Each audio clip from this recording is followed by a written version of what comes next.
On May 31st, 2008, almost 13 years ago, Elite XC Primetime took place. It was, as the name implies, the first live MMA event on primetime American network television.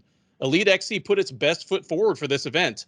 Its two biggest stars, Kimbo Slice and Gina Carano, capped off the card, and they were matched up in opponents in James Thompson and Katlyn Young, who seemed designed to bring exciting fights out of them. It featured Robbie Lawler in the middle of kind of his wilderness days as far as competitive accomplishments, but still one of the most reliable action fighters in the game. The show was a monstrous success. It peaked at 6.5 million viewers during the main event. You may remember it's because of James Thompson's extravagant cauliflower ear that popped in the second round in the middle of what was otherwise a fight that was going rather badly for Slice, leading some people to wonder if the fix was in, if he had actually had his ear pumped up instead of drained, so it would be like an emergency, stop button for Slice. Whatever the reason, you remember that. Why am I talking about that event now? Well, buried on the early prelims of that card, a certain skinny 20-year-old from Methuen, Massachusetts, got choked out. That ignominious debut in the promotion featured one, at the time, bantamweight named Calvin Kattar. Who knew that of everybody on that card, with the exception of Lawler, the skinny man from Massachusetts may have gone on to accomplish more than anybody else in the world of mixed martial arts. That's my long way around to saying welcome to 2022, welcome back to the Sherdog Radio Network, and welcome to the Sherdog preview for UFC on ESPN 32, also known as UFC Fight Night Kattar versus Chikadze, also known as UFC Vegas 46. I'm your host, Ben Duffy of Sherdog.com. With me, back from vacation, back to the grind, is Keith Shillan, executive producer of the Sherdog Radio Network. And Keith, how are you doing? I'm doing great, man. That was a fantastic intro. I was curious because we don't talk. We only talk on air. Me and Ben aren't friends. We only talk on air. We're actually mortal enemies off of air. But we have to talk about the Fantasy Football League now, don't we? Yeah, we'll talk about that. Are you ready to apologize to all the people that you've been lying to for years? That you are an honest person, and then you have cheated 2 years in a row. You have cheated in fantasy football, and by cheating, it's ridiculous. I mean beat me in the finals. 2 years. And for a second, let's call out all the rest of the guys in the league. You guys all suck. Me and Ben has made it to the finals 2 years in a row, but of the two of us, I suck more than Ben does because Ben has beaten me 2 years in a row. This year I wasn't even excited. This year was a beaten. Last year was exciting. I had over 100-point lead on Ben, and he had the greatest comeback in history of sports. Just folks understand that it is ridiculous sheer luck. Like both of these seasons, I've barely snuck into the playoffs with 7-7 records and then just gotten hot right at the end. I'm not some kind of 4D chess playing genius. I'm just a super lucky guy. And the only reason Keith and I can even talk right now is that he at least got his entry fee back for coming in second. So there you go. Yeah, so we're all good. So I was listening to your intro and I'm like, where is he going with this? I wasn't scrolling down to the prelims. I was like, is Ben gonna go bold right out the box and pick someone's ear to explode? Like, what is he doing? Well, it's interesting you mentioned that since Ramiz Brahimaj is on this card. Yeah, good call. Yeah, there you go. That was another stitch back. I didn't even think of that. Nope. Calvin Kattar, first career loss. Elite XC primetime. That's so long ago. There you go. He's been around for a long time. I mean, people don't realize how long he's been. I mean, he did retire from the sport and leave the sport for a long time. But yeah, he's been around the sport, especially the New England scene, for an extremely long time. The one thing I want to point out is this card, like the UFC's, if we're being honest, we're kicking off 2022, not the best card. In fact, and it got a little worse. We've had a lot of cancellations, and all I'm saying to myself is, you know what this is? This is the opening weekend of college football when Ohio State takes on Oral Roberts, and rolls them by 70 because but the very next week they're playing Texas or something, Yeah. that's how it's going to be for the rest of the, next week we have the heavyweight title fight, obviously. So this is a joy. We're warming up. You go to the gym, we're stretching out a little bit. We're warming up, and we're also gathering a little bit of delayed sport karma, because basically December, the new COVID variant kind of gutted the stick and ball leagues. Like, it was a serious problem for the college bowl season. It's ripped through the NBA, and the UFC just hasn't really been touched because they haven't run an event since December 18th. Now this card's been gutted. I mean, 3 fights changed today in the middle of the week. Who knows what will happen between now and fight night, because most of this crap usually comes after Keith and I record the preview, and it happens like on weigh-ins day. 2 fights were changed up today. We'll get to those. 1 was pushed to next week onto the UFC 270 card, which is good because that card needs help too. It lost Movsar Evloev versus Ilia Topuria, and if you want a little peek at what might be some problems coming down the road, it's because Evloev got COVID.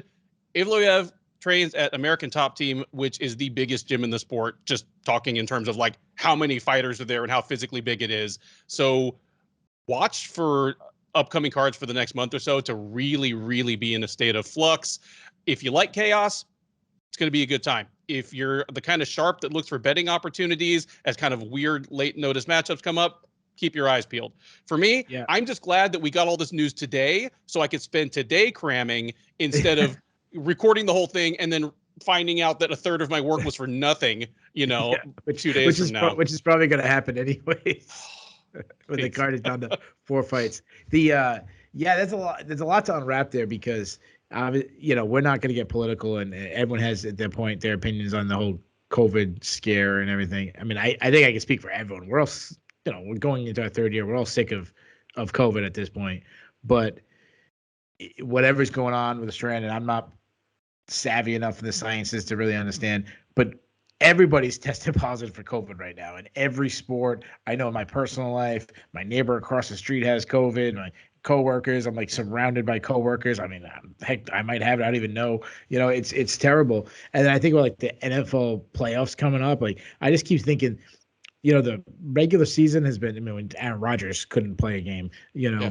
But what happens if in the playoffs is some big star, Patrick Mahomes, Aaron Rodgers, Tom Brady, one of these guys gets COVID and has to miss a week? I can't imagine what will happen because it seems different this year than past years. But we're talking about fights. We got 10 fights to break down? We got 10 fights to break down. And unless you've got anything else, we can just dive right into the first one. Yeah, let's do it. All right. I believe they're doing 5-fight undercard and 5-fight main card. So the 5-fight undercard of UFC Vegas 46 starts with what is now an ad hoc featherweight fight between Brian Kelleher, who had been scheduled to fight at bantamweight, and Kevin Croom, who steps up on short notice. Kelleher, the 35-year-old Long Island native, is 23-12 overall. He is 7-5 since joining the UFC out of Ring of Combat and CES and a bunch of Northeast promotions. He is currently coming off a win. He took a unanimous decision over Domingo Pilarte last August at UFC on ESPN, Cannonier versus Gastelum. He is taking on Croom, the man who the Fight Finder has down as going by the nickname Crash, but also calls himself the hard-hitting hillbilly, is 34 years old, out of Columbia, Missouri, product of Glory MMA and Fitness, which has made itself into the premier provider of short notice opponents for the UFC. I don't know what kind of pipeline they have going on. It's not like they're in Vegas. I mean, they're in Kansas City, but if you need someone on short notice, Glory MMA has got your guy or girl. So at any rate, he is 21-13 with 1 no contest overall. He's 0-1 with 1 no contest since joining the UFC. Though, to be fair to him, that no contest was him absolutely strangling the crap out of Roosevelt Roberts, getting a performance of the night bonus for it, just guillotine choke in like 30 seconds that was so vicious that he basically lifted Roberts off the ground by his neck and stuck him on the fence, and then tested positive for weed. So make of that what you will. Odds on this one, there literally are no odds yet. As of Wednesday night, like the other ad hoc matchup, TJ Brown versus Charles Rosa, that we'll talk about next, that one already has odds. This one doesn't. So, I mean, look out for those.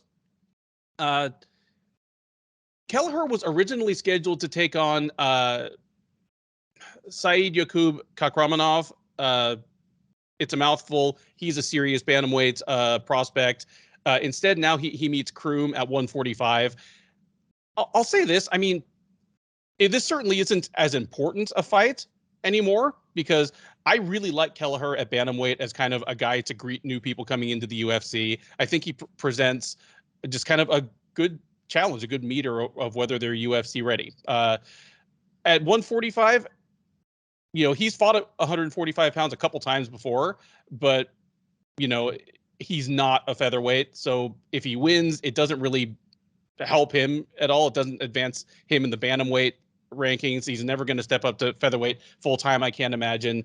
But this fight against Croom should be a fun one, I think, because both of them are kind of caution to the wind aggressive guys. Both of them are really dangerous in the first round, and both of them, their Achilles heel is kind of defensive lapses on the feet as well as on the ground. So I would not be surprised at all if this thing doesn't make it out of the first round, but I'm leaning towards Kelleher here, even though he's going to be at quite a size disadvantage against Croom, just as the guy who's, he's been training for a fight. He's been training for a fight with a guy that was going to be bigger than him anyway. Like Kakramanov, like really has the same kind of build and reach as Croom anyway. And now he's not going to have to cut weight. So, you know, gas tank should be in his favor. So he can go for broke early on. And unless he gets caught with something, you know, I think he's going to be the one that does the catching. My off-the-cuff pick is that Kelleher finds a submission probably in the second round, although it could also be a knockout. And you are muted, Keith. Yeah, I'm trying. I had all these things on, but I couldn't find where my screen was. Sorry, we're off to a great start in 2022. Yeah, so I don't have too much notes on Croom, considering I found out this fight was changed 5 minutes ago, like right before we went on air. So it's too bad, because I was looking forward to seeing Kakramanov get in there. He's a guy that I like a lot. Move on to Kelleher. I'll start with him first. You know, I think you summed him up really good. Like, you kind of know what you can get with him. He's not a great athlete, but he has so much experience, and he tends to just thrive when kind of doubted or being an underdog. Now, you said there's no odds for this. I don't expect him to be the underdog for this, but I just mean that just the underdog in how far he's accomplished and so far in the UFC. He kind of reminds me of like a Gerald Meerschaert, where you cut him out, but the guy's so crafty. He just finds ways to win. We're talking about Court McGee in a couple minutes. Yeah, there's another guy. Yeah, another one that fits in that category. Kelleher is well-rounded, but not great anywhere. But I think he's fairly technically sound. He switches stances well. He uses feints well. He likes to counter strike. He's pretty crafty with that. High volume. He doesn't check leg kicks, but he has deceiving power. I mean, he has that like drop you to your butt power, like not put you out, but just kind of sting you for a second. He's I would say an above average wrestler, but he always seems to find a way to get to the fight to the ground. And you can't make a mistake with him. Like he'll defend a takedown by jumping on a guillotine, and he's really good and opportunistic to end the fight with that. Now, moving to Corey Croom, I'm just going to be 100% honest. Like I just scrambled real quick to find my old notes on Corey Croom, and I'm like, you know what? I didn't do any tape study for this fight, according to Corey Croom. So I'm just going to read my last notes. So he's kind of the definition of a grizzled regional journeyman. I'm glad he got his shot in the UFC. I know he's had that win taken away, but I'm glad he won a fight. That said, I said it before and I'll say it again. I don't think Kevin Croom Kevin Croom is a UFC level fighter. He's tough. I'll give him that. He's a bit of a brawler. He's got some good pop. We saw that against Roosevelt Roberts. He is a submission threat. He does have 10 subs on his record, or 11 subs, I think it is. And he can take a beating. Like I go back to like the beating he took from Matt Bissett in CES. But he just simply doesn't have the physical tools to succeed at this level. maybe he can land a lucky shot. Like, I shouldn't say a lucky shot, but maybe he lands a big shot. But a guy, he came to the UFC fighting at 155. I know he's kind of bounced around between 155 and 145, but taking the fight less than 48 hours before you have to weigh in, I don't know how much weight he has to cut. Then you have your opponent who's probably walking around or maybe has 1 or 2 pounds to cut now. It's just such an advantage in that. Yeah, Croom will be bigger than Kelleher, but I see Kelleher. To me, this is the battle of two journeymen, but one of them is actually good. So I think Kelleher is better than Croom everywhere besides maybe power. I think Kelleher catches Croom, and I think he's going to catch him in that guillotine that he loves. So give me Kelleher by second round submission. All right, there you have it. 2 picks for Brian Kelleher to get a second round submission against the late notice Kevin Croom. Next up on the UFC on ESPN 32 undercard is another featherweight matchup and another last-minute booking, as TJ Brown had been scheduled to face Gabriel Benitez. Benitez is out, and in steps Charles Rosa. Brown, another Glory MMA and fitness product, 31 years old, is 15-8 overall. He is 1-2 since joining the UFC out of the 3rd season of Dana White's Contender Series. He won his last fight. It was last May, took a split decision over Kai Kamaka at UFC on ESPN, Reyes versus Prochazka. Worth noting that was roundly condemned as one of the worst decisions, one of the worst robberies of 2021. So make of that what you will, but that's the only thing separating him from being 0-3 in the UFC, as he lost his first 2 fights to Jordan Griffin and Danny Chavez. However, by hook or by crook, he got the win that may very well have saved his roster spot for him. And here he takes on Rosa. The man who goes by Boston Strong is 35 years old, out of Peabody, Massachusetts. He is 14-6 overall. He's 5-6 since joining the UFC out of CES, and he has alternated wins and losses for that entire time. So he is 5-6 because he lost his last time out. If the streak is going to stay alive, or the pattern is going to stay alive, he is due for a win. However, the odds makers think the pattern's about to break, as Brown is a prohibitive favorite. Odds are out on this one, and Brown is minus 280, Rosa plus 235 or plus 240. That's still probably going to shift throughout the week. I imagine some money's going to come in on Rosa from people who see value in that. And while I am not much of a bettor, count me in as among those who see value in that, because I hate to steal Keith's thunder and steal his line, but TJ Brown should not be a 3-1 favorite over anybody in the UFC. I mean, it's just as simple as that. That was the exact thing I was going to say.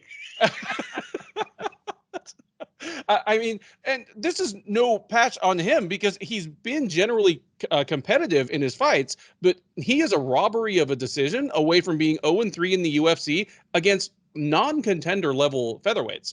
You know, so for him to be such a huge favorite over somebody in Rosa who, I mean, he's not been a world beater, but he's literally alternated wins and losses through his entire UFC career. He's never lost back-to-back fights. He's been generally competitive in most of them.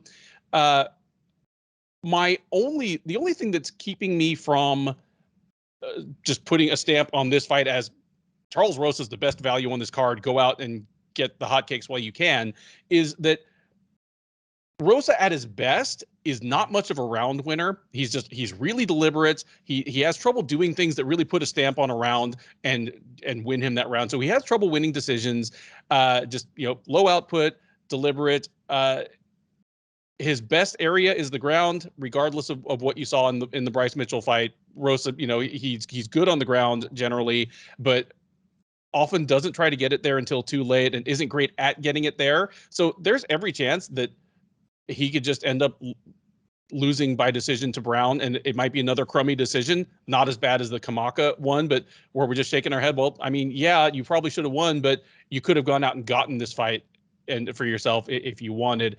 And considering that he's coming in on short notice, who knows what his weight cut's going to look like? Who knows how his cardio is going to feel to him? I think one of two things will happen. Either he'll come out like a house on fire, uncharacteristic for him, and just try to put this away before he gasses, or he'll be even more deliberate and reserved than usual. And again, it'll just be there for the taking for Brown. This fight is full of unknowns for me, but I feel like if I pick anything other than Brown winning a decision, I'm going to feel dumb about it after. So give me TJ Brown. And I don't very often call a fight to be a split decision, but considering that Brown literally in his last fight won a split decision in a fight where he might have lost all 3 rounds, give me Brown probably by split decision. I think it was just a conspiracy by the judges to get Scott Coker, Guy Kamaka, the missing piece that Bellator needs to take over as the dominant force in MMA. Yeah, so TJ Brown, he's a guy that I'm very familiar with because he came on the Contender Series when I was still doing the previews. Yeah, he's a wrestle boxer on the feet, quick jab. His straight right has some decent pop in it. He throws a lot of kicks. He'll sneak in a high kick, but defensively, he has a lot of flaws. He drops his hands. He keeps his chin high. He's been rocked. I think every single fight he's been in, he's been rocked. As far as the grappling, solid wrestler. I like that he chain wrestles, takedowns together. Nice dropping down underneath like power shots from his opponent. He'll catch a kick if you're lazy, which would do pretty well against a guy like Charles Rosa, who likes to throw those Holmes sidekicks. I'd say he's a strong grappler, but he's nothing spectacular. Like he can get submissions. He likes to look for the head and arm choke, but he also just stay in the guard, ground and pound, pretty solid top control. And the move over to Charles Rosa, again, same thing. 5 minutes ago, I learned about this fight, so I'm just kind of copy and pasting my last notes. Karate style guy, a lot of side stance, the Holmes push kicks. Good movement, pretty elusive. He's a better athlete than you think for a guy who's, I think it's fair to say a mid-level to lower level UFC talent. Good movement. He's elusive. A lot of variety in his attacks. But I think most of his stand-up is coming off of his kicks because I think his boxing is kind of limited. I think his hands are a little slow. A lot of single strikes, as you mentioned, fighting at a slower pace. I've said this before. He admires his work. Where he kind of keeps his chin a little high and he tries to see what's landing. Not ready for counters, and he's a little slow. He's taken a lot of damage over the years. You mentioned the Mitchell fight. I think the Minner fight was another one. The Burgos fight. Even a fight like he won against Bosniak, he took a lot of damage. His last fight, who did he get beat up by? Who was his last opponent? Rosa's last opponent was Damon Jackson. Oh, Damon Jackson. Like that was he lost that fight. So he was shooting for a takedown, and he's a smart. He kind of has a Kelleher thing in him where he's not a powerful wrestler, but he will get the fight to the ground. But he's a very weak defensive wrestler, though he's a Brazilian Jiu-Jitsu black belt. I want to disagree with you when you say that he's strong on the ground. I don't think he's strong on the ground at all. I mean, we saw what Bryce Mitchell did. We saw what Derek Minner did to him. He lost his last fight for just being out wrestled. I think a lot of it does. I've said we've talked about this before. Maybe if a guy spent less time in jiu-jitsu, it's gonna sound so counterproductive. What I'm trying to say, if he spent less time doing jiu-jitsu, he actually might be better on the ground because he would panic a little bit more to work his way up. Now I know people say, "Oh, he submitted Manny Bermudez." Yeah, cool, but he's looked like crap ever since. He'll go for like leg locks and he's faded into fights on the ground. So I wish he played less jiu-jitsu and would just try to work his way back up. So as far as prediction goes, I was picking Benitez to beat Brown, but I'm going to take Brown to beat Rosa. Rosa's, I just think he's better on the ground, and I can see Brown taking him down, holding him down, adding in the cardio advantage that he should have, being Rosa taking the fight on short notice. So give me Brown by decision. Next up, we head up to the welterweight division for a matchup between, the aged, grizzled veteran Court McGee and the fresh up-and-comer Ramiz Brahimaj. I'm just going to say, if you looked at these two guys, their ages, the way they look, their records, and I told you one of these dudes had a piece fall off of his body in his last fight, you probably would have thought it was McGee. It was not. McGee, the 37-year-old Utahn, fighting out of Colorado, Factory X product, is 20-10 over the course of his career. He is an even 9-9 since coming to the UFC as the winner of the 11th season of The Ultimate Fighter. He is 6-7 since dropping to welterweight for good. Notable in there, I mean, he has a legit win over Robert Whittaker, even if it was at his better weight class and Whittaker's worst weight class. But there you have it. He is taking on Brahimaj, the 29-year-old out of the Bronx, is 9-3 overall. He is 1-1 since joining the UFC as a standout out of Legacy Fighting Alliance. Again, just worth noting, his one loss in the UFC was that TKO via doctor stoppage against Max Griffin, where he took an elbow to the head and just literally the top half of his ear came off. Revolting and hard to watch, but I mean, that was halfway through the third round of a fight that was literally anybody's fight at that point. Each of them had clearly won one of the first two rounds, and that was shaping up to be a wild round. Like, the strike that stopped him because of the injury, it's not like it knocked him out. So, with a little better duct tape on his ear, he might be 2-0 in the UFC right now. This one, about as close to a pick'em as you're going to find on the card, but at the moment, McGee is just the slightest of favorites. He's -115, where you can get Brahimaj at -105, not quite even money. Keith, it's age versus beauty. I don't know. I don't know if either of these guys is beautiful, but it's certainly the grizzled veteran versus the young up-and-comer. Who you got in this one and how?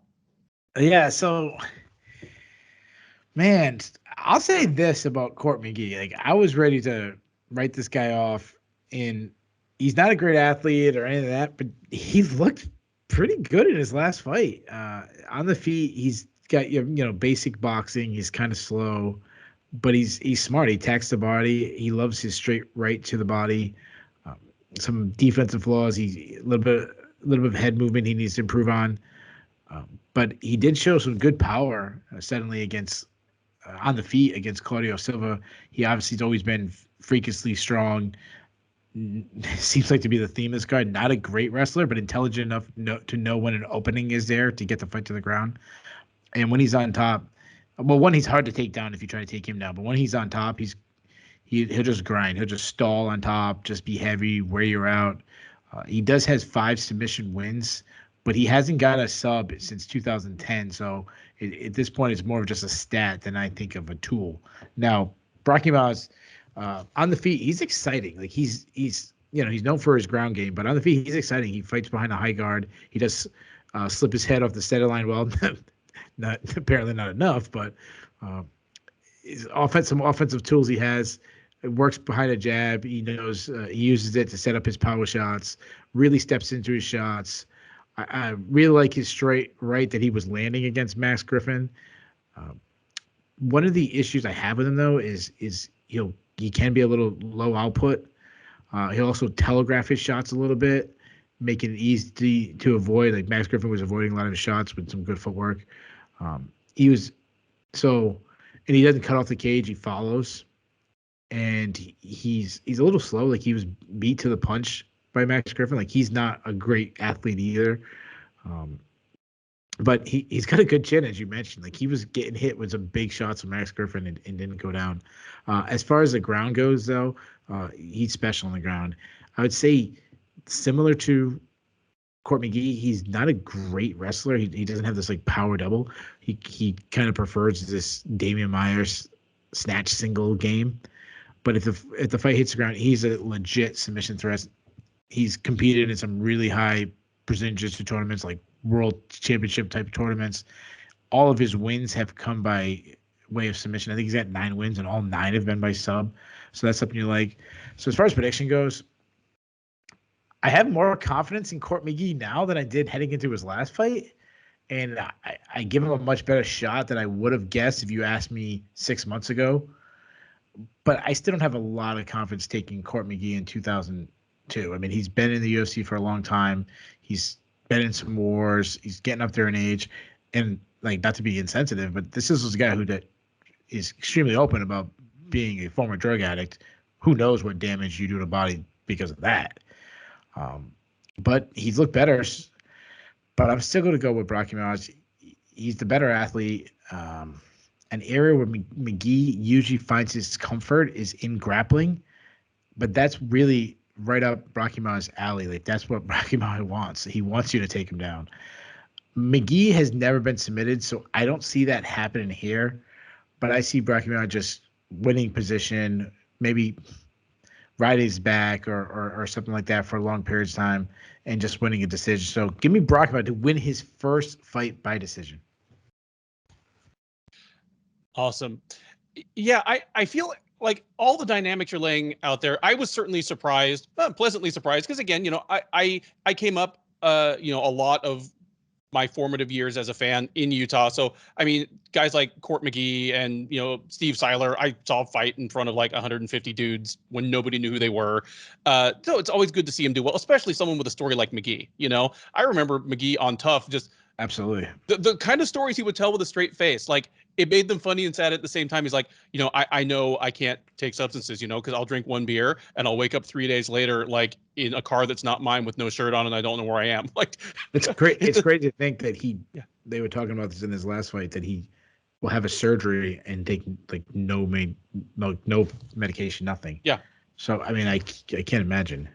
No, it's and you see him on the little segments and like, you can tell he's like a happy, productive family man. You've never heard news of him in the, for the wrong reasons in all this time he's been in the UFC. So great story. He's the guy you root for. Yeah, I'm like, even though I said like these things about him, like fading, but he's a guy you root for. Yeah. And he's already won in life. And he's already won in life. And maybe it's because he died and had to be, defibrillated, back to life. Maybe he has undead strength because he when you shake the guy's hand, he's not trying to hurt you, but he just like, there's a crush. Like the Crusher is the perfect nickname for him. You can just tell that, this guy, like, I mean, he doesn't drink, but he can probably like just, open beer cans by glaring at them.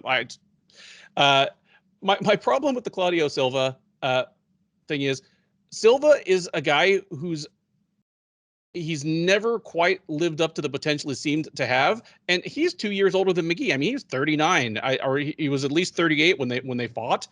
So I don't know how much to take from that. You're right that Brahimaj's best chance to win this is with, I mean, certainly his best skill set is his grappling. McGee's safe place, especially in this twilight of his career, is kind of grinding people in the clinch or on the ground, and that might not be a safe place against Brahimaj. I've seen what it looks like when Court McGee gets soundly out-wrestled and grappled to a decision win, because he fought Sean Brady like a year and a half or, like 2 years ago, and that's what it looked like. But Brady is not only a very good grappler, but, kind of a special wrestler for MMA as well. I don't know if Brahimaj can I don't know if he can pull off that same game plan, because the other people that have beaten McGee recently, Carlos Condit, that fight really never went to the ground. The problem is that Condit like blew McGee's nose up in the first round and then started kicking the crap out of his legs, and just he was quicker and a better striker. Just, I'm going to see something here like that I haven't seen before, no matter what. Like Brahimaj winning a decision is something we've never seen. McGee losing by submission is something we've never seen.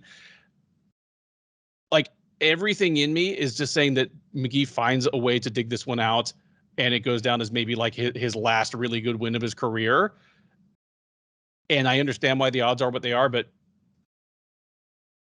I don't think that the Silva fight means all of a sudden that there's like any magic left. I still think it's Brahimaj's time. So give me Brahimaj. And like you, I don't think McGee's gone over such a cliff that Brahimaj is just going to, like take his neck and choke him out. But I bet McGee's going to spend a lot of the time of this fight on the ground, just kind of in survival mode and just staying alive, kind of like he did in the Brady fight. Give me Brahimaj by decision, and probably kind of a lopsided one. Next up on the UFC Vegas 46 prelims is a middleweight matchup between Jamie Pickett and Joseph Holmes. Pickett, the 33-year-old North Carolina native, is 12-6 overall. He is 1-2 in the UFC after going 1-2 in Dana White's Contender Series, as he appeared on the show in seasons 1, 3, and 4, finally getting the win, which propelled him to the big show. Since then, again, mixed results. He lost back-to-back fights to Tafon Nchukwi and Jordan Wright to open up his UFC career. Came back with a win over Laureano Staropoli at UFC Fight Night Costa versus Vittori last October. He will be welcoming to the UFC Holmes, the 26-year-old who goes by the nickname Ugly Man. I'm not the best judge of guys' looks, but he doesn't look particularly uglier than any other fighter to me, but he's from Dallas, so I'll allow it. He is 7-1 overall.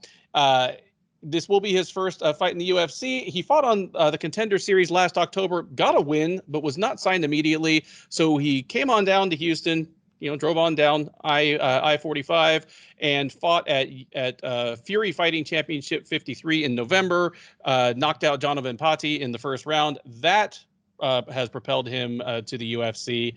And the odds are actually in his favor. He is minus 145, Pickett plus 125 as the slight underdog.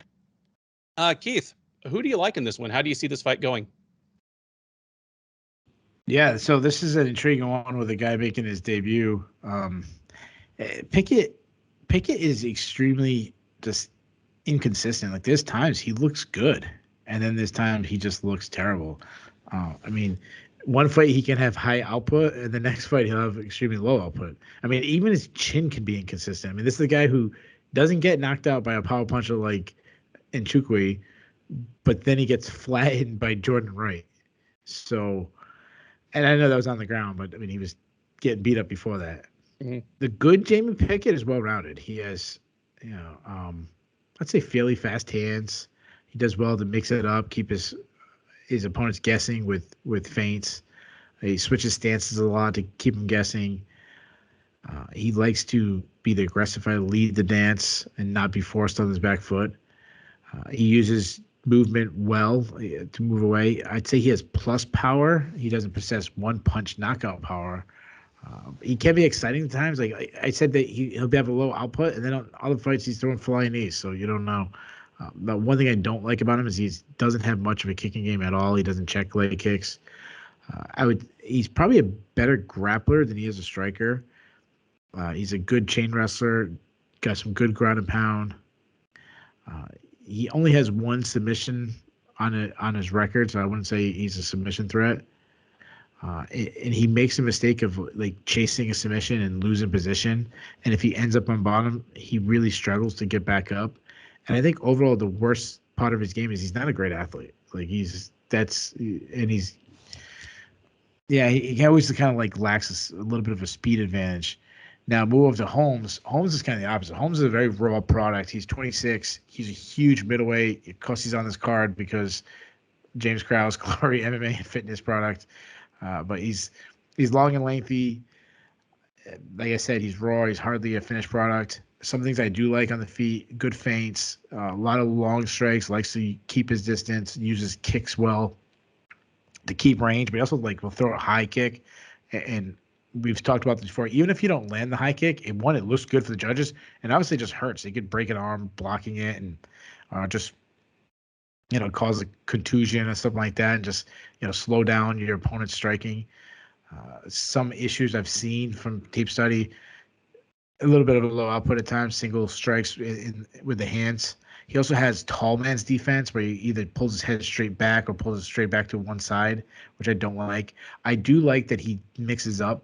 If you start crashing the pocket him, he looks to grapple. He'll shoot for a takedown.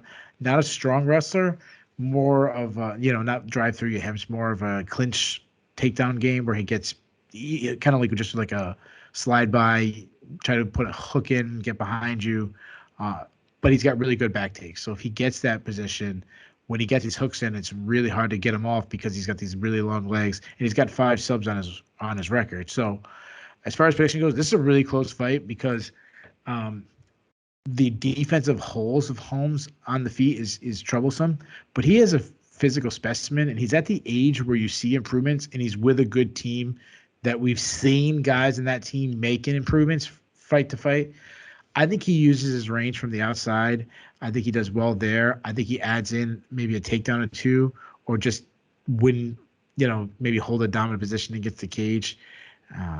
I don't think he submits Pickett, but I think he does enough to win a decision. Give me Holmes to win a decision, but I think it's gonna be a really close fight.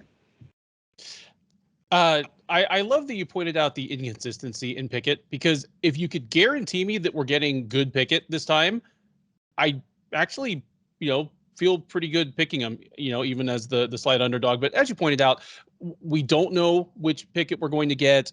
And it's not just in terms of, fight IQ or work rate, but yeah, just sometimes his chin seems great. Sometimes it doesn't seem so hot.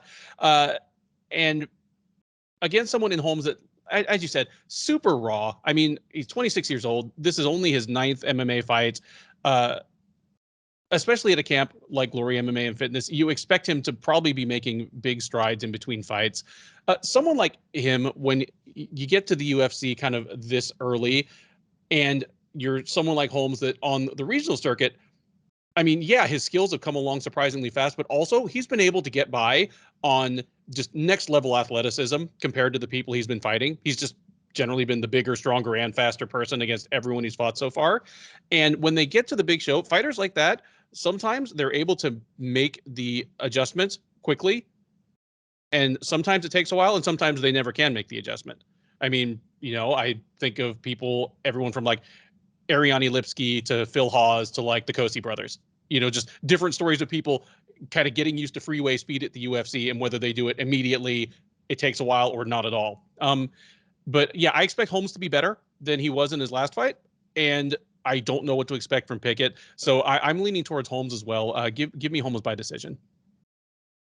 All right. With that, we move on to what is, at least as the card is currently constituted, and assuming a 5-fight undercard and 5-fight main card, and it doesn't really matter anyway because all 10 fights are on the same channel in a row, the top prelim of UFC on ESPN 32. It is a featherweight matchup between Bill Algeo and Joanderson Brito. Algeo, the man who goes by Senor Perfecto, a 32-year-old out of State College, Pennsylvania, is 14-6 overall. He is 1-2 since joining the UFC out of the 3rd season of Dana White's Contender Series. Well, actually, he competed on the 3rd season of Dana White's Contender Series. He actually lost a fight to Brendan Loughnane, who did not get signed either because Dana White was looking for killers that year. Went back and fought once more in CFFC, then was signed to the UFC.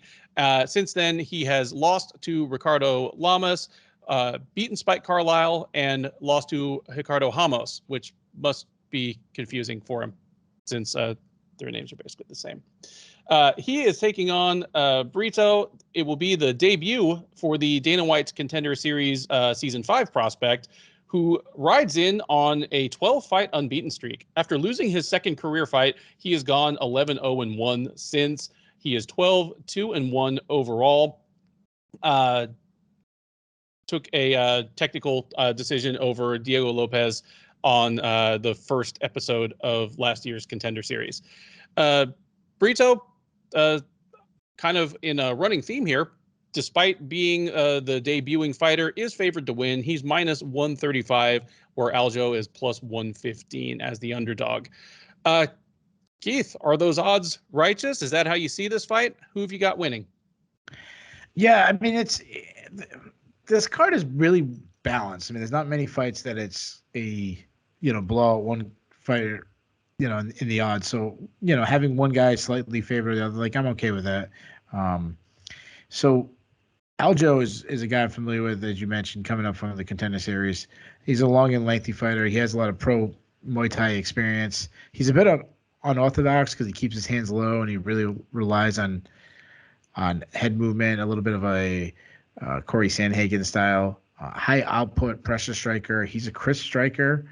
Attacks with combos. I love that a lot of his combos he'll end with throwing kicks on the end, kind of using his long length. Nice snap on his kicks too. He'll throw some flying knees. If he gets inside, strong in the clinch because he uses that height advantage to blast knees in the body. He will throw. He likes upper body clinch takedowns. He'll even throw the head and arm. We call it headlock where I'm from, but the head and arm throw. I hate that because we've talked about this many times. It obviously gives you a chance for your opponent to take it back. It also just works on scrubs. He not a strong defensive wrestler though, because he's comfortable off his back. He'll toss up subs from the bottom. He has a Brazilian Jiu-Jitsu black belt. If he doesn't get a submission, he does well to work back to his feet. And he can catch submissions in like scramble positions. Like he'll catch Kimura when an opponent's going for a takedown or jump on a guillotine, similar to like Brian Kelleher we talked about. Move over to Brito, really fun guy to add to the UFC roster. 26 years old, so he's at that fun age. Extremely aggressive, like shot out of cannon. Pressure striker. He's fast. He throws a power jab. He hits hard, winging shots. He can get wild though, trying to land a fight-ending blow. He'll throw in some spinning attacks, hard calf kicks. He'll sneak in a takedown. He'll shoot out a takedown or can get it from the clinch. Heavy top pressure. He does have 5 submission wins. In his last fight against a good grappler in Diego Lopez on the Contender Series, he showed a good, strong submission defense and an ability to escape from submissions, because Lopez a couple of times looked like he had a sub and he found his way out. So prediction, this is a really good, fun action fight. Brito is probably the more well-rounded fighter. However, I'm actually going to go with Algeo, because he's probably the more technically sound fighter. And if Brito gets wild, I think the American can kind of slip away from shots, land some of his own shots, and just use that length. And I actually think he might have he's more technically sound, and he's a guy that, while Brito is a guy that jumps off the page with his power, Algeo is a guy that it's deceiving power. So give me Algeo and decision in a really, really, really close, fun fight. I thought I was gonna be the one to make the upset pick here and kind of like stand out, but I'm feeling you all the way here. I like Brito's ceiling as a fighter. For somebody who's, he has, this is his 15th fight, at age 26, he has a feeling of rawness to him. And I think more than his skill set, it's just his approach. Like, he is pathologically aggressive, and kind of like I said with somebody like Joseph Holmes needing to adjust to not just being 10 times the athlete as everybody he fights at the UFC level. Fighters that get by on pathological aggression on the way up also generally need to learn that lesson. Bill Algeo's only UFC win so far was showing that the Spike Carlisle trick doesn't work on UFC level fighters. Like, that's literally his only UFC win. And I could see something similar happening here. Not that Brito would gas out like Carlisle did, but just Algeo wasn't flustered, wasn't overwhelmed. Yeah, he lost the first round, but while his opponent was getting tired, Algeo was figuring him out. There is something about the way Algeo presents that I think is always going to invite viewers to underestimate him a little bit. Like, he's a good-sized featherweight, but he's not Titanic. He's a decently fit guy, but next to people like Spike Carlisle and Ricardo Lamas, he doesn't look like a monster athlete. And he's good at everything, but not off the charts great at anything. Like, he's just a guy that kind of invites, to be underestimated. But I'm with you here. I think he's the perfect debut opponent for Brito, but I do think he'll be a little too much too soon for him. He's exactly the kind of guy that's not going to be flustered by Brito's, like his extremely aggressive approach, and is just going to find a way to win 2 out of 3 rounds. If I had to guess, probably the second and the third. Give me Algeo by decision. The 5-fight main card of UFC on ESPN 32 starts with a lightweight matchup between Dakota Bush and Viacheslav Borshchev. Bush, the man who goes by the nickname Harry, because this is MMA and we can't have nice things and we have to have fighters with nicknames that I can't say in front of my mom. 27-year-old, 8-3 overall. He is 0-1 since joining the UFC as a former LFA standout.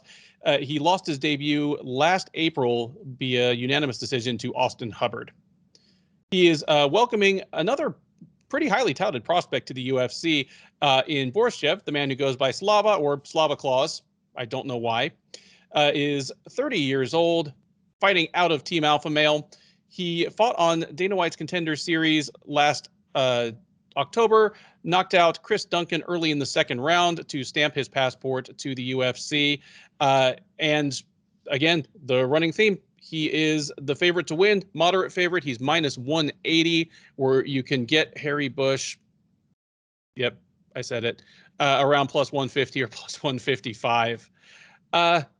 Keith, is Borshchev the real deal?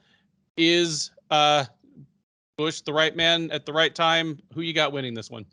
Some people like Harry Bush, some people don't. And I've still got to introduce a fighter who goes by Raw Dog. I mean, it's just really uncomfortable. Raw Dog and the Harry Bush to go against each other. So the question, if we're being serious for a second, the question is, is he the real deal? Honestly, it's a big unknown because, this is a guy that. All right, we'll start with him. He's a fantastic striker. I mean, he is a former K1 kickboxing champion. He's accurate. He's fast hands, fast jab, tight, stays in tight. Everything's very relaxed, tight hooks. I love that he attacks the body. Being that he's from a kickboxing background, he does stand up a little tall for my liking, but he's got really good head movement, bounces his head off the center line. I was watching some of his kickboxing. He has been rocked in the past, so that something to watch for, but very fast kicks. He dropped Chris Duncan on the Contender Series with a calf kick and huge power. We saw that in his fight. The issue is we haven't seen really anything on the ground. Like, he's been taken down. He does well he to work himself back up, including his fight against Chris Duncan, but he was taken out very easily on a shot that was not really set up that well. It was kind of ugly. I mean, he had a Duncan hurt. You got to know he's going to go for a takedown. Now move over to Bush. Bush is a wrestler boxer. I mean, on the feet, he's pretty light on the feet. He does step into his shots pretty good. He will target calf kicks, which I like. He'll sneak in a kick to the head. Good entries. Not a great wrestler, but good. I'm trying to say, like, he's better than average. Like, he comes from a wrestling background. Heavy top pressure if he gets to the ground. I like that he doesn't stall out. He will look to advance position. Good ground and pound, and he's got 4 submission victories. So this all comes down to what and help me out with the last name, Borshchev is. Borshchev, yeah. If I really want to pick Dakota Bush simply due to the fact that we haven't seen Borshchev against anybody with a strong grappling game, which I think Bush has. But if Bush is dumb enough to stand up and bang with Borshchev, he's going to get knocked out. And sometimes you just, like this fight, whoever's making a predictions fight, you're going off gut, then you're not going off analysis, because you really don't know what game Bush is going to come forward.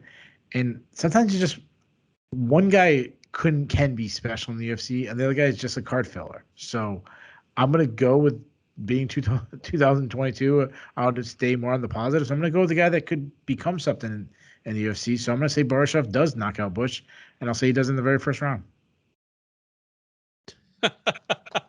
For those keeping track at home, this is the 6th fight on the card, and this is the 6th fight in a row in which Keith and I are picking the same fighter by the same method in the same round. I am, however, with you in that anybody's take on this fight really is just an educated guess at best. I mean, we're talking about 2 guys with a grand total of 1 UFC fight between them, and in that one fight, Bush was actually very competitive in a good back and forth fight with Hubbard, who I think of as being kind of in that very same pool of, pretty good prospects who, their ceiling might be to just, hey, man, can you believe, Dakota Bush has 18 fights in the UFC right now? Like, he's never really crept into the rankings, but he's grabbed a couple bonuses. He's just hung around for a long time. Like, that might be his ceiling in the UFC. Whereas based on what we've seen of Borshchev, his ceiling is something special.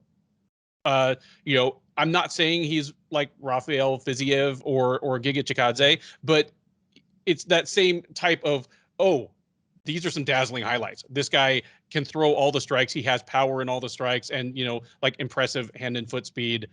Let's just see how he looks against someone who's defensively sound on the feet and or somebody that can test his ground game. Bush, if he so chooses, can certainly try to bring this to the ground. And if I'm his coaches, I'm telling him, throw some feints, but be looking to change levels and try to get this guy to the ground as quick as you can. Because for all we know, he has miserable takedown defense, and you get an easy win. Like, we literally don't know. I don't know if Bush is going to do that, and Bush isn't that defensively sound. I'm with you. Like, if he sticks around on the feet for any appreciable amount of time, he's gonna start getting tagged hard.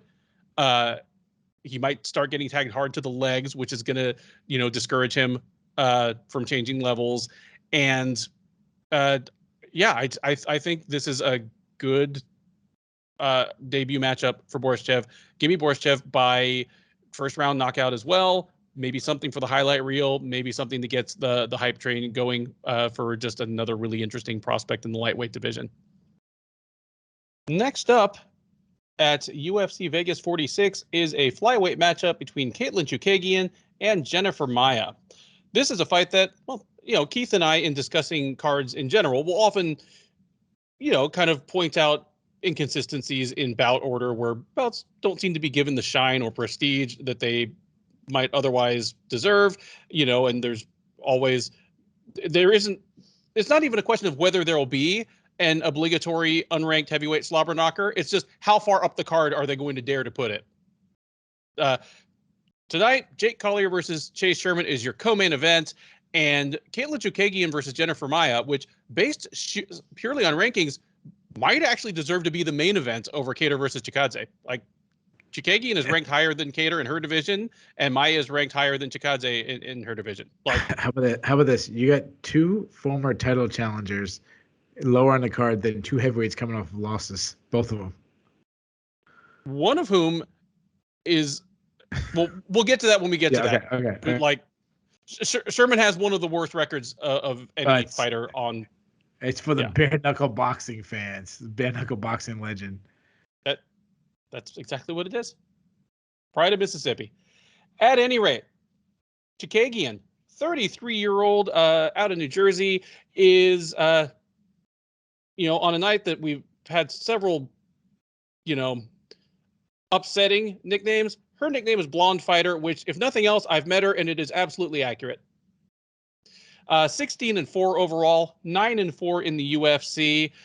She is on a 2-fight win streak, those coming over Cynthia Calvillo and Viviane Araújo. The most recent of those, the Araújo fight, was at UFC 262 last May here in Houston. Those allowed her to bounce back from a brutal knockout loss to Jessica Andrade back in October of 2020, where she just got lanced with a punch to the body and crumpled.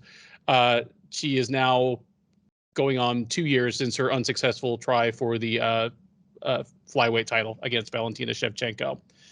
She's taking on a fellow Shevchenko victim in Maia. The 33-year-old from Curitiba is 19-7-1 overall. She's 4-3 since joining the UFC as an outgoing Invicta flyweight champ. That record barely over 500, but reflects the fact that she was basically thrust into the title picture immediately as, the reigning champ of the UFC's primary feeder league for women. She won her last outing last July over Jessica Ai, took a unanimous decision at UFC 264. That allowed her to bounce back from her unsuccessful try for the title back in November of 2020, where, hey, she did make it to the final.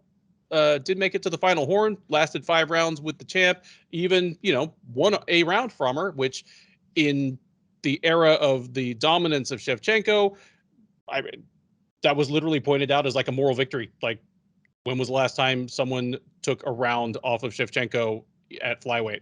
So make of that what you will. Odds on this one favor Chookagian. She is -180, Maia +155. Keith, I'm pointing out that's a little odd that this fight is this far down the card, but I'm not complaining about it, and I'm not going to pretend that I don't understand it, because the only thing I'm sure is this fight is going to be dreadful. It's going to be dreadful to watch. It's going to be miserable. And I say that without feeling like I'm bashing on fighters, because I try to avoid doing that whenever possible, but because Chookagian openly embraces it. She steers into it. I mean, she's fought, like, I've covered several of her events live and talked to her and been to the press conferences where she talks to everybody, and she's like, yeah, the fans are going to boo. It's not a super exciting style. They don't pay my checks. You know, I'm here to win the fights. Whether you find it admirable or not, she's certainly open about it. Yeah. Well, at fairness, they do pay her checks. And they fund her checks. Yeah, they don't sign her checks, but that's a better word. They fund her checks, but yeah. I mean, she is what she is. I mean, she's big for the weight class. She's long and lengthy. She's very intelligent with those responses that saying this is the best way for me to win, but also intelligent in seeing the holes and the weaknesses of her opponent and exposing her.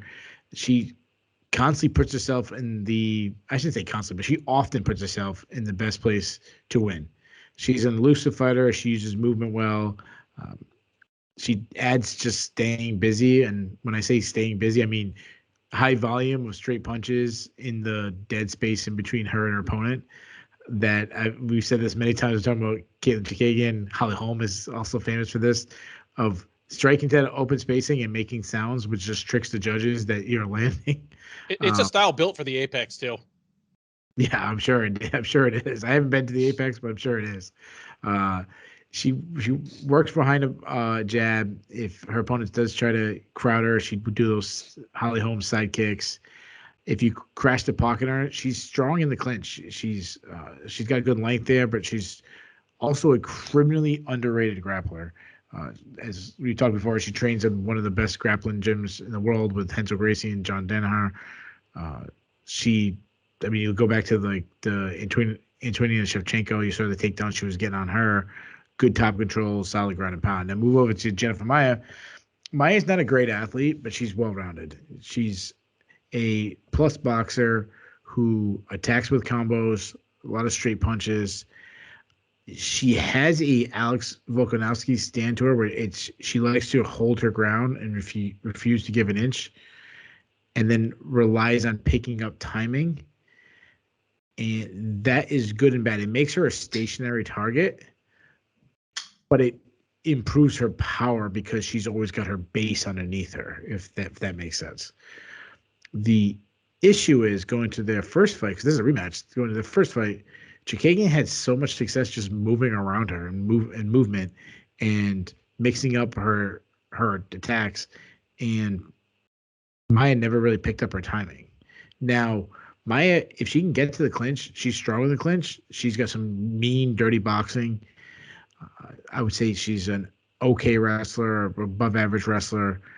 She has very good takedown defense, and she is a submission threat. We saw it against was it Joanne Calderwood, I believe, that she recently submitted. If the fight hits the ground. Now, this fight was 2 years ago, or a little over 2 years ago, and it's a weird booking because why is it going to be any different? What has Maia added to her game that now is going to solve the riddle of Chookagian?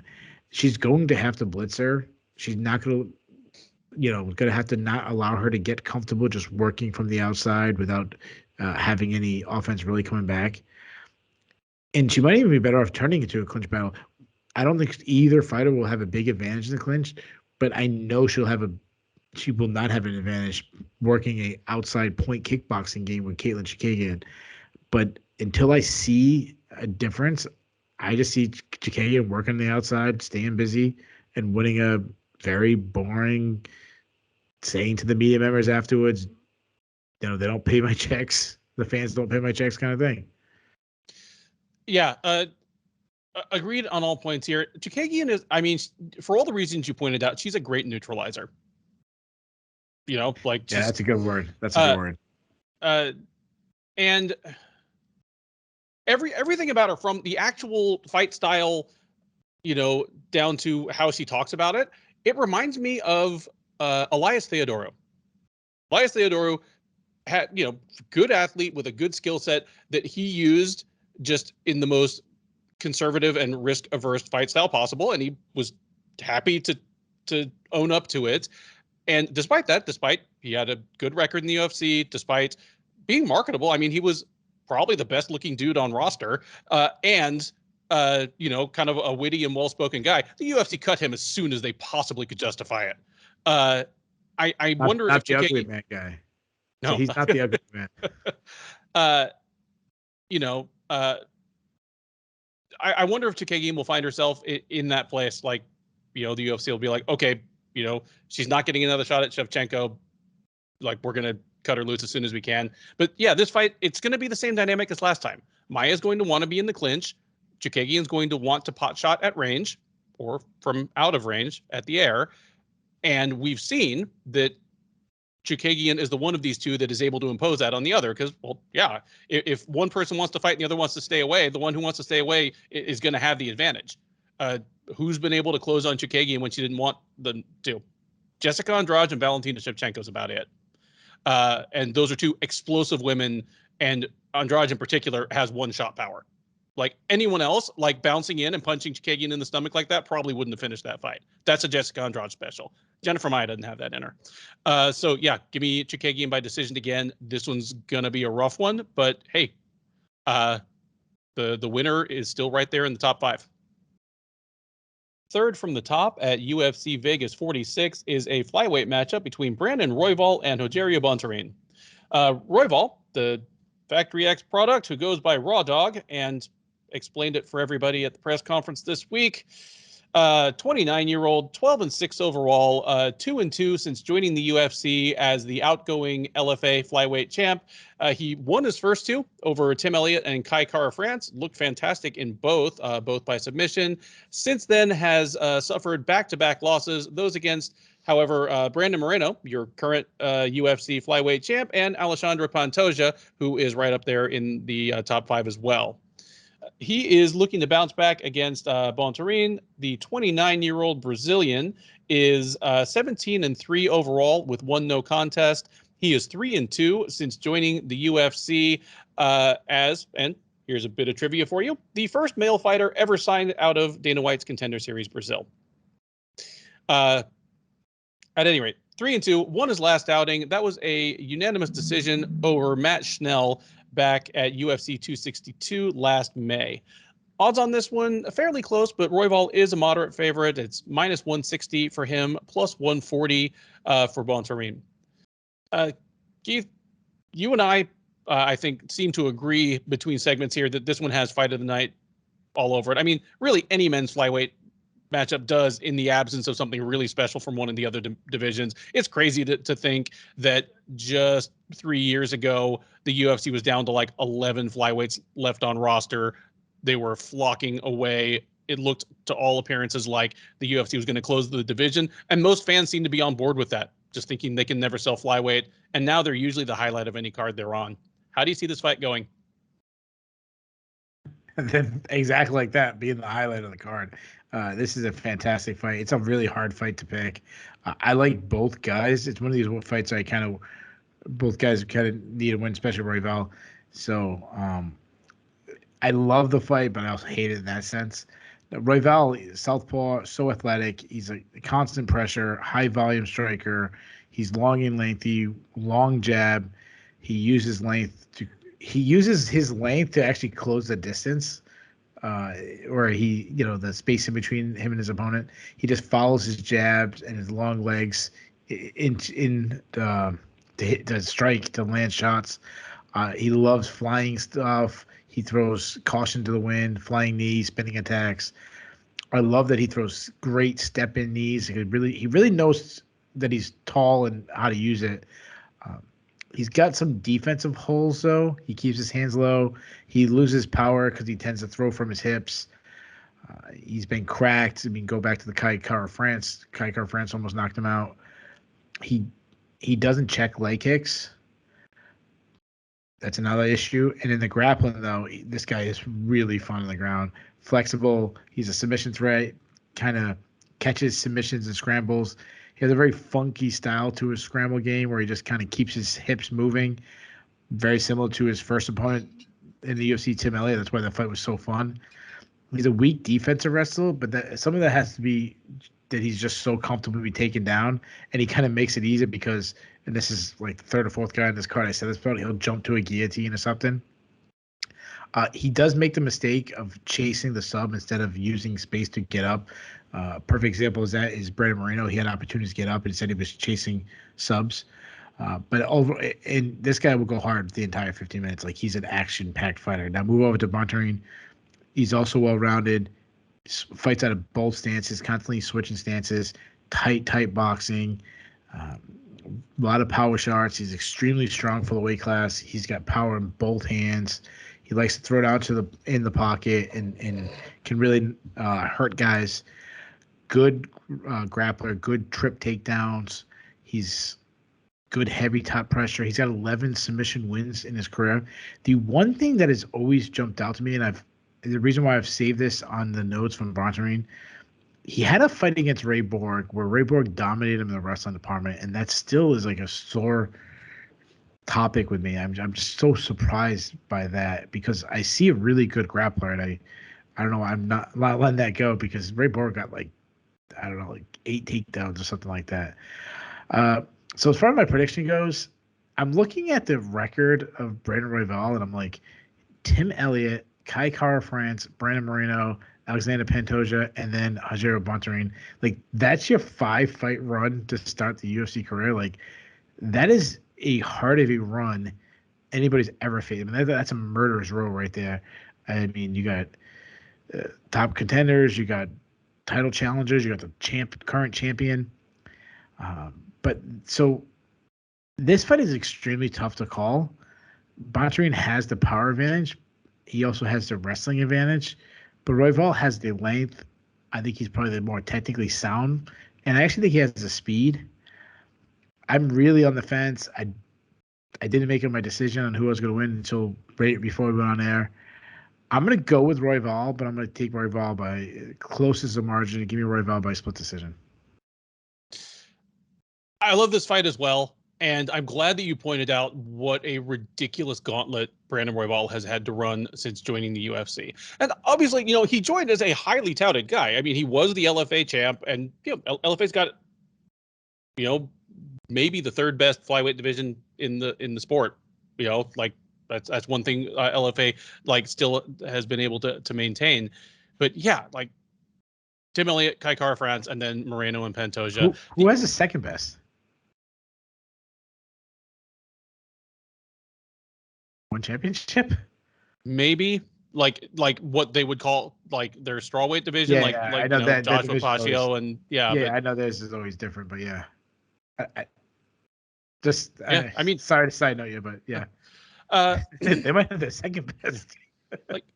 Royval is, obviously a furiously energetic fighter, huge work rate, ultra aggressive, which is why his last 2 fights have been so fun. I mean, Brandon Moreno and Alexander Pantoja are both exactly the same, and he just, came out on the wrong end of both of those. His fight with Moreno, that was an absolutely wild first round where he just happened to get the worst of it at the very closing seconds of the round, and that sent Moreno in one direction and him in the other as Moreno went on from there to challenge for the title. Same thing in the loss to Pantoja, but he's been right there. There's no reason this guy isn't one of the 5 best flyweights on the planet right now with how things have gone. And I agree with you that Bontorin is an extremely dangerous opponent for him. I think of him, he's a Brazilian that kind of fights like a Russian. I don't know why I think that, but I think that when I see him fight, he is, definitely more of a stocky guy. Then he fights more like one. He throws in combination. He's not just a single strike guy, but lower work rate, sits down on his strikes more power. He's a heavier wrestler when he decides to wrestle as well, at least offensively. But I talked before about the Charles Rosa versus TJ Brown fight and how Rosa's problem is he doesn't really have a round winning style. Unless he does something really badly to hurt the other guy or get a dominant position and hold it, it's hard for him to win rounds. Royval's the opposite. Unless you really do something bad to Royval, it looks like he's winning the round because he's going wild all over you. Because of that, I do favor him to win this one. Probably wins 2 rounds out of 3, but all the individual rounds are extremely competitive, and we get a lot of back and forth action. Probably each guy has the other in some kind of trouble at some point. Easy fight of the night, and give me Royval by decision. With that, we come to the co-main event of UFC on ESPN 32. And unless somebody else on the card blows weight in a truly historic fashion on Friday, the only heavyweight fight on the card, it is Jake Collier versus Chase Sherman. Collier, the 33-year-old Missouri native, is 12-6 overall. He's 4-5 in the UFC, and much like Charles Rosa, has alternated wins and losses throughout. Notably, he is 1-2 since moving up to heavyweight. This is a man who started all the way back at middleweight, had a fight or two at light heavyweight, and is now a heavyweight. And to be perfectly honest, there's a cosmetic difference between the guy, in his UFC debut and now. I'm not saying he's like the bad Tinder date of UFC fighters. In fact, I find him kind of inspiring because much like Jake Collier, I'm 50 pounds heavier than when I looked best too, but not only has it not stopped me from doing my job, I'm arguably the best I've ever been. So is Jake Collier. He is taking on Sherman, the 32-year-old Mississippi native, 15-8 overall. He is 3-7 in the UFC across 2 stints with the promotion. This most recent run with the promotion, he is 1-2. He beat Ike Villanueva back in May of 2020 in his return to the UFC. Since then has dropped unanimous decisions to Andrei Arlovsky and Parker Porter. The most recent of those, the Porter fight back in August at UFC on ESPN, Cannonier versus Gastelum. The odds on this one are fairly close. Collier minus 130, Sherman plus 110 as the underdog. And I'll say this. You pointed out earlier that this is a competitive card on the books. There aren't any real huge odds, any really lopsided odds, even with the last minute thrown together fights, even with all the debuting people on the card. I think there's maybe 1 or 2 2-1 favorites on the entire card. I might argue that this should be one of them. Chase Sherman, it's not even that I'm not sure Chase Sherman is a UFC level heavyweight. I'm actually pretty sure he isn't. And it took me, I'm going to be completely honest. It's the eyeball test and my own biases that probably took me so long to realize that. I mean, this guy's 3-7 in the UFC. There aren't many people that have had that many fights with that low a winning percentage in the UFC. I mean, you have to look at Elvis Sinisic for that. King of Rock and Rumble makes it into our podcast in 2022. Fantastic. Yeah, and by the way, I think Elvis is great. He's great for the sport. I rooted for him when he was fighting. When they brought him in as a squash match for Bisping, I was totally rooting for him to just completely tip over the apple cart and fuck up the UFC's day. It didn't happen, but. This is when we geek out on old school MMA. Yeah. He got brought in to fight Tito just because he had a cool nickname. That's the only reason. And I mean, we're talking about a guy that at the time probably walked around 189 pounds soaking wet, and he's fighting Tito Ortiz, one of the first fighters to really, really cut weight. We would think in a modern way. It was ridiculous. Yeah. Tito Ortiz beating people Patrick Cote with a pot belly, and Elvis Sinisic, who probably had to weigh in with a bucket of chicken in his hand. Get that shit out of here. I forgot about the Patrick Cote filling in for Guy Mezger. Yeah, and Patrick Cote put Tito on skates. He did. He dropped him. Yeah. That happened twice. Anyway. Think about it. Going down twice. Tito had these fights that he dominated. He got dropped right away. But obviously, the Ken Shamrock one too. Yeah. Anyway. Chase Sherman, the problem is Chase Sherman looks like he should be a good UFC heavyweight. When you get a guy that's just naturally 6'4" and 255 pounds without being fat, you're well, that dude is going to be a good heavyweight one day. It's a combination of that and the fact that he was quite young when he started in the UFC. I mean, he's still only 32. Something in the back of my mind has just always been it's just going to take time for him to figure it out, turn the corner. I'm done waiting for him to figure it out and turn the corner.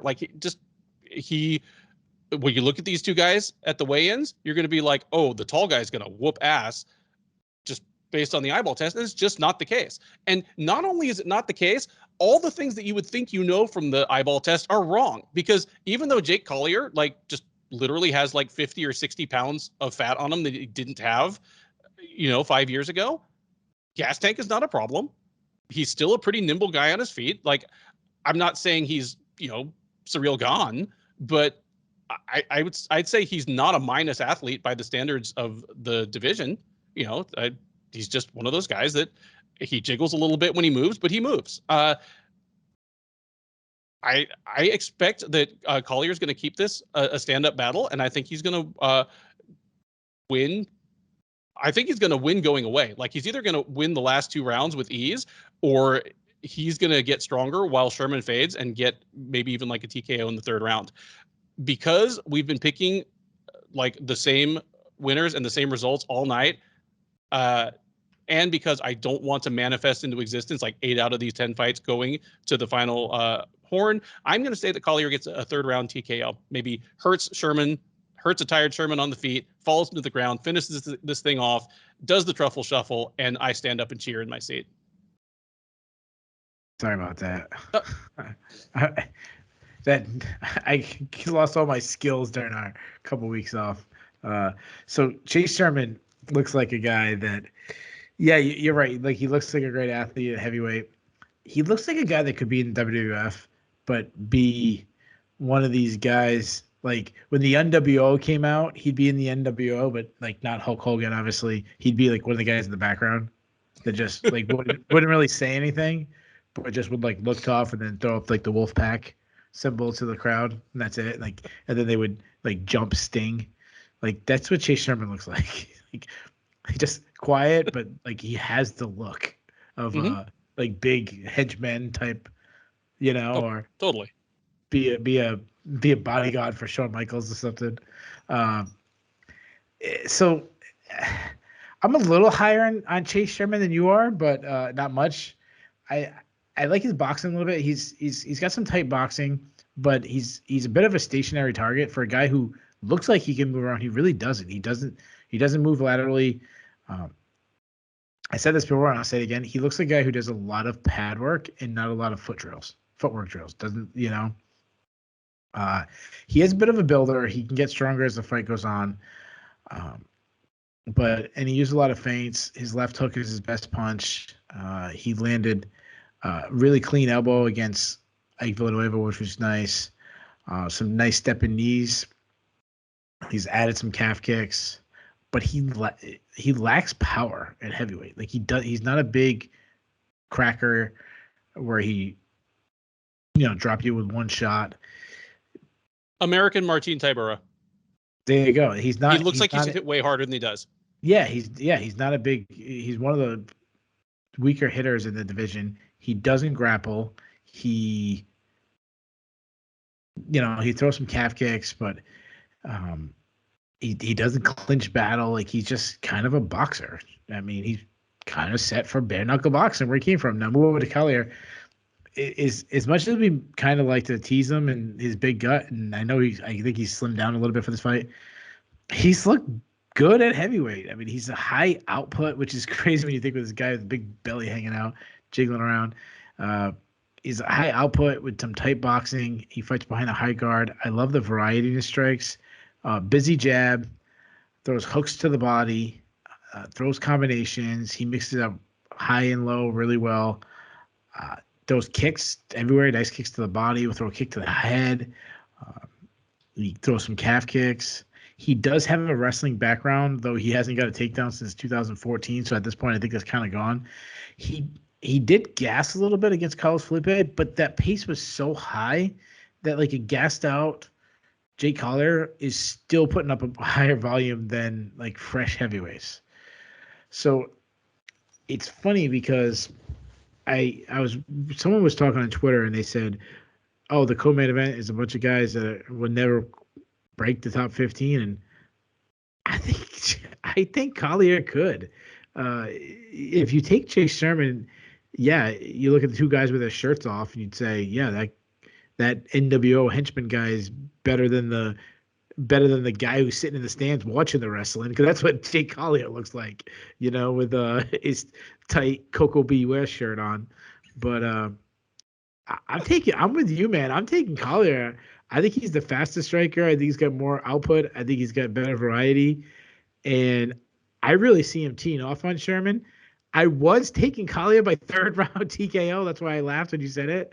I know you were trying to change change it so we wouldn't have the same one. So I will change my pick so we have a different one, and I'll say Collier wins in a lopsided decision. There you go. 2 picks for Collier to keep the train rolling. And don't make fun, guys. Anybody is 3 wins away from being in the UFC heavyweight top 15. You are 3 wins away from being in the UFC heavyweight top 15. And most of these guys are 4 wins away from being in the title picture. That's heavyweight for you. With that, we come to the main event of UFC Vegas 46, a high-level featherweight matchup between Calvin Kattar and Giga Chikadze. Kattar, the 33-year-old Massachusetts native, is 22-5 overall. He is 6-3 since joining the UFC out of kind of all your usual suspect East and Northeast promotions. He fought most recently almost exactly a year ago on the inaugural UFC on ABC event, where he headlined against former champ Max Holloway and suffered what, frankly, it was a record-breaking beatdown in the most literal sense. Holloway set the UFC records for total strikes landed, total strikes thrown, headshots landed, just statistical fireworks in a completely one-sided shellacking. Kattar, for what it's worth, does get the moral victory of having made it out of the fight and having landed many, many strikes of his own, just soundly outlanded throughout the fight. Took a year off, and he is back, and he is welcoming back a guy who has kind of burst onto the scene and rocketed into contention. Giga Chikadze, the 33-year-old Georgian by way of Southern California, is 14-2 overall. He is a perfect 7-0 since joining the UFC, not out of the second season of Dana White's Contender Series, but after losing on the second season of Dana White's Contender Series, where he was choked out in the 3rd round by Austin Springer.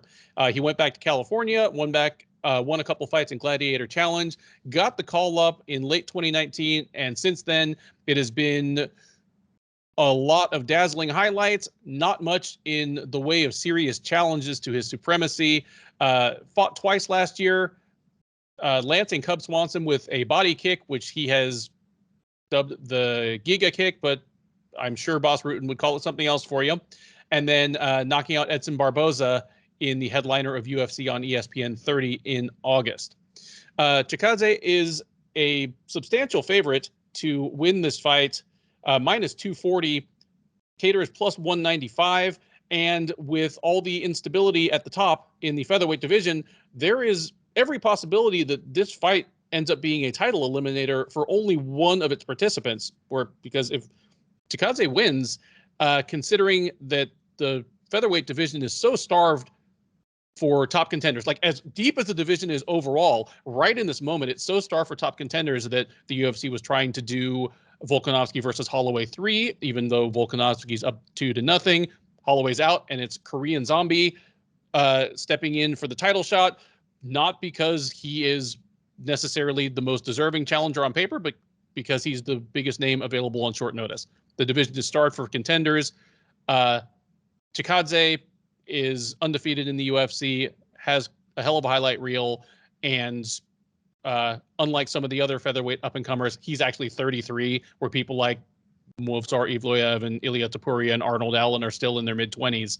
So, yeah, the future might be now or very, very soon for the man who calls himself Ninja. Keith, it is a guy that we agree is bursting through every new challenge with ease and style versus a fighter from Boston. So I have the feeling I know which way you're going on this one, but please break down this main event for us. Well, the most surprising thing is the UFC missing a golden opportunity. I mean, why did they just pull Giga Chikadze from this main event when you have such a great co-main event like Chase Sherman versus Jake Collier in the co-main event? I mean, that easily could just get promoted to the main event and still would have been, the card would have been perfect. Yeah, right? Absolutely. Obviously, guys, I'm making a joke. I was being sarcastic. Side note, we were talking about the featherweight title picture. I was surprised that it seemed like nobody was talking about Josh Emmett, who's on a four fight win streak instead of the Korean Zombie's 1 fight winning streak. Obviously, Henry Cejudo was tossing his name in there too, but I'm surprised that nobody was mentioning Josh Emmett. Anyways, back. I think it's an out of sight, out of mind thing because, he'll disappear for a while. Sure. I mean, That's he's fair. on like a 5 or 6 fight winning streak, but that streak has taken like 5 years. Yeah, sure. Yeah. No, I mean, it's so as far as this fight, I mean, you want me to get right into my prediction, right? Yeah, please. Yeah, I mean, it's we joked about the card being a warm up, and you know what it is? The card, and this is if you skip into this part, if you listen to the intro, I talked about it.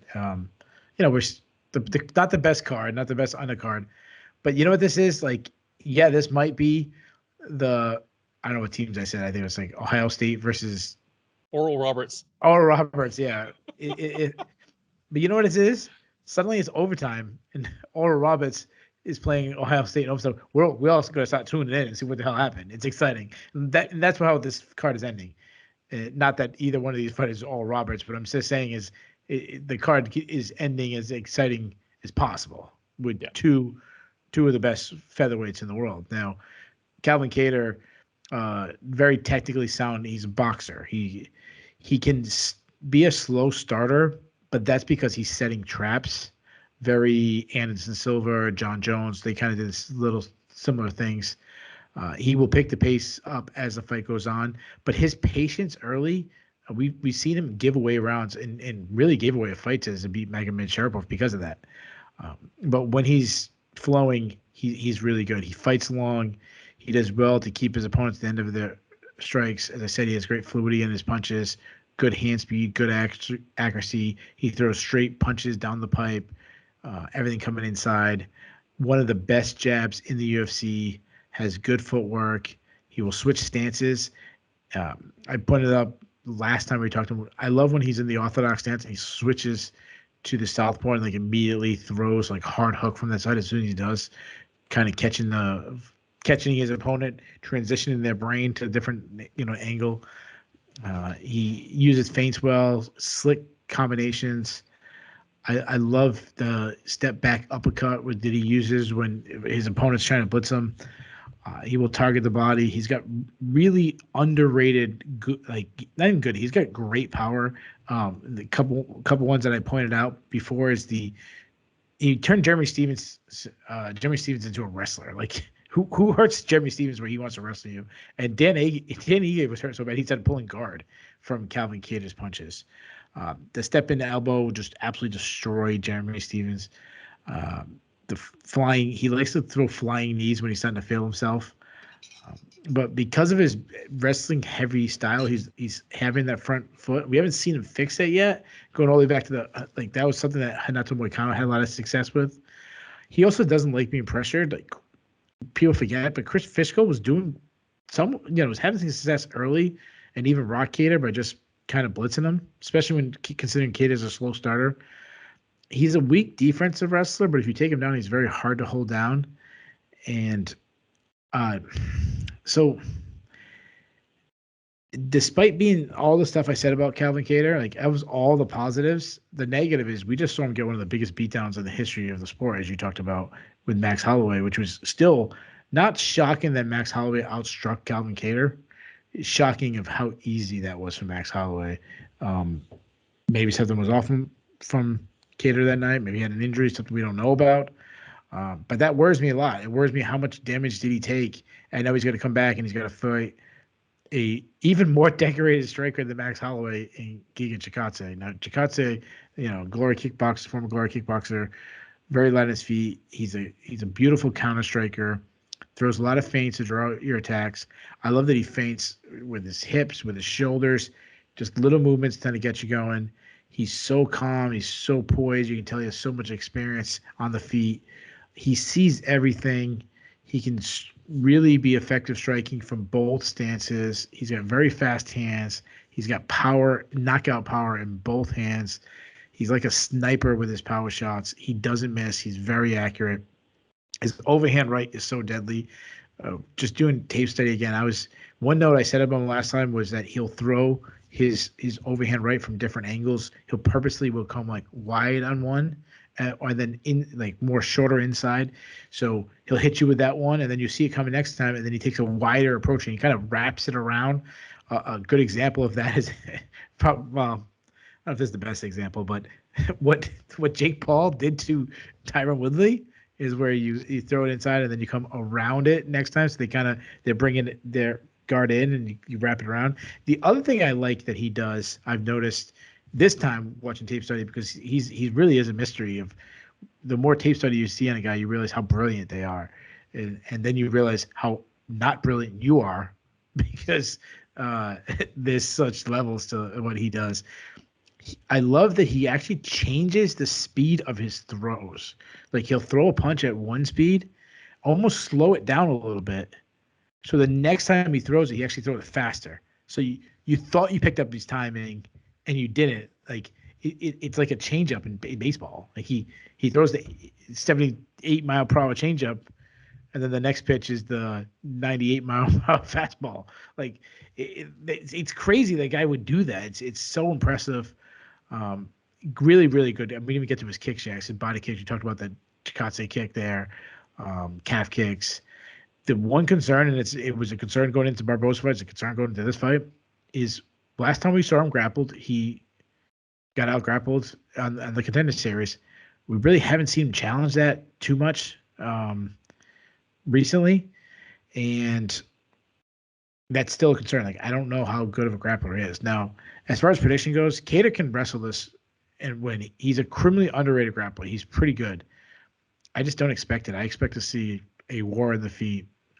Kattar trying to do his boxing while Chikadze is using, the full 8 points. They're both really good. So if Kattar pieced up Chikadze and knocked him out, like, it wouldn't shock me. But I'm gonna go with a guy that I've seen is in his last fight smash somebody and instead of getting smashed. I think Chikadze is gonna batter up Kattar's legs, take away his power, take away his base with leg kicks and body kicks, and then I think he's got to start slowly working his way up, landing shots. Kattar has not been knocked out in the UFC. So I don't think that's going to happen, but I think we might see another like one-sided, like really, really one-sided fight with Chikadze basically making his title fight statement with a one-sided shellacking of Kattar. I mean, leaving aside the X's and O's for a moment, because you did such a good job breaking those down, in particular the way that Chikadze varies speeds and angles to keep less sophisticated strikers, even people who are good strikers by MMA standards, just keep them guessing and just making them look amateurish when they are not. The thing that we've seen out of people like Israel Adesanya, taking people that are good MMA strikers and just making them look ordinary. But there's starting to be a little bit of just a feeling of destiny about the guy. And I hate using such a vague and fuzzy term about that. But for his last, I mean, leaving aside the Jamie Simmons fight, which was just a late notice matchup, they did what they could. It was an obvious squash match, But in general, on his way up, every logical next step, like this is a good next challenge for this guy to see if he's the real deal, he's blown through them with such ease that in hindsight, we feel silly for even thinking it was going to be a challenge. And when I think of fighters who were like that, we're talking about John Jones and Conor McGregor on their way up. It's kind of those guys and I'm feeling that way about him. AJ McGee and Bellator, maybe. AJ McGee and Bellator. Oh, that's absolutely a great one. Like, I thought at the very least, Darian Caldwell was going to give an interesting look to McGee. Like, what happens when he's not necessarily the better wrestler? What happens when he's on his butt? What happens when he's on his butt is he does something we've never seen before and makes it look like he's practiced it a million times. We were silly. Yeah.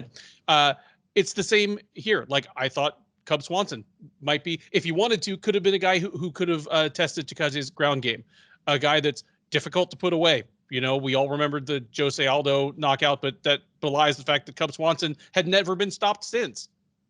And Chikadze did it, and he made it look easy. I actually picked Barboza over Chikadze, even though, like, I didn't necessarily think. So did I. Yeah, like, and he was Barboza was a huge underdog in that fight. And for me, the pick was almost like it was taking a flyer almost as a reaction. Like, this shouldn't be like a minus 350 or whatever it was. But again, maybe, I mean, in the team photo for the greatest strikers in the history of the UFC, and still close enough to the prime of his career to make no difference. Chikadze made it look easy again. Yeah, here, there, like Kattar, it's another thing. Chikadze prefers to operate from range. Like, if you let him fight at his range and his pace, if you let him determine the range, you're on the gun. Like, you're in the line of fire the entire time. Well, Kattar's a guy that is not going to settle for a distance kickboxing match. He has to get close to do what he wants to do offensively. So how's Chikadze going to do against a guy who comes forward, is a very sound boxer, has a great chin, and has the threat of the takedown? And on paper, that sounds like a fantastic next challenge. And at this point, I've learned my lesson. Chikadze is going to find a way to make this look pretty easy. You know, there are such levels to this. You know, Holloway made Kattar just look a complete step behind, made him look amateurish in the same way that Kattar did to Ige, even though Ige is a very good striker himself. There are levels to this. Chikadze is on another level. Like, I don't know exactly what it'll look like, but I expect it will start with him just pounding Kattar's legs and body with kicks. But, you know, once this is out of the first round and Chikadze is building momentum, like, I think he's going to light him up with punches as well. You pointed out that he has knockout power in both hands and he throws both from unexpected angles. I think we will see something that we haven't seen here before, which will be the Boston finisher getting Vegas finished. Give me Giga Chikadze by a third round knockout. And that's it. That's the Sherdog Radio preview for UFC on ESPN 32. Kattar versus Chikadze. I am Ben Duffy, your host. I am here with Keith Shillan. Did we pick all the same fights? I believe we picked all the same fights. Just we didn't get all the outcomes. If this is the first time you're watching this, we did what the charges should have done with the Raiders. We took the tie. Just take the tie. You both move on. Anyway, if this is your first time watching us, I don't know why you chose one of the lowest stakes cards ever to start watching this show, but welcome. And normally we actually disagree on a bunch of fights, but we've tried to keep it live. Ben, are you telling me that someone's New Year's resolution is like? Are you surprised that someone's New Year's resolution is to watch more of the Sherdog Radio Network YouTube channel? That's great, and if it is, I just hope it lasts longer than most New Year's resolutions, because most of those expire before your gym membership even gets a chance to auto renew.